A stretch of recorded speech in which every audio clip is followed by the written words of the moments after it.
Hello, kamusta kayo? Samahan niyo ako ulit sa paulit-ulit kong ganap ngayong araw. Happy Tuesday everyone! Hello, kamusta? 4 o'clock AM na ako palagi nagigising niyan. Dahil nga simula naging grab driver ng asawa ko, ayan, kailangan ko gumising ng maaga. Dahil nga mga ilang oras lang ay siya ay nagdadrive na. Pasensya nyo ng mga mommies, nakamangot pa ang nanay nyo dahil sobrang antok nga po ako. Ay, daig ko pang may estudyante, gumigising ng umaga at madaling araw. Si chicken air fryer, inasal lang kami mga mi para mabilisan luto lang at nakrave din nga kami. Makikita nyo sa background yung asawa ko, nagpupunas na nga ng sasakyan. Sabi, antok at puyat po talaga lagi ang aking kalaban.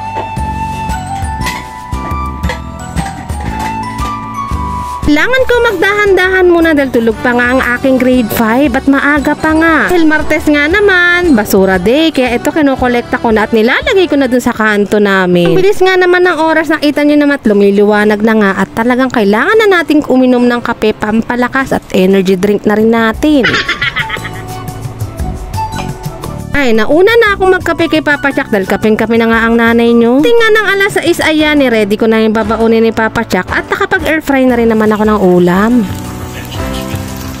Diba, 30 minutes ko lang niluto yun at meron ka ng mang inasal ala air fryer. Wala naman ako dito mga kamamit, meron akong rainbow na nakita. Ito na nga, dumating na yung oras na kakain na kami at may pasok pa itong grade 5 ko. Ako niya pa kasi ito nire-request sa akin, so ito pagbigyan ng hilig at walang ligalig. Char. Wala rin pala kami ng card para sa Teacher's Day kasi project nila. Naglinis na nga pala ako ng CR mga mi at naiinis na nga ako at ang dumi na nga. Na talaga siya mawawala ang mga mancha dyan mi at balak nga namin paayos to pag naka-LL or nakaluwag na. Hindi ko nga alam kung sa panaginip ko lang magagawa yun at napakahirap ng buhay. Ito na nga, dumating na yung oras na papasok na naman ang aking estudyante. Diyang napakabilis ng oras mga kananay at mamayang 5:30 ay magsusundo na naman po ako.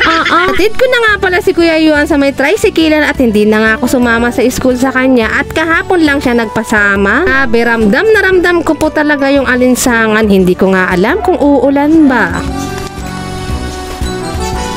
Si Kuya Yuan, hinatid ko na nga sa may tricyclean. Follow for more vlog. Mamaya ulit.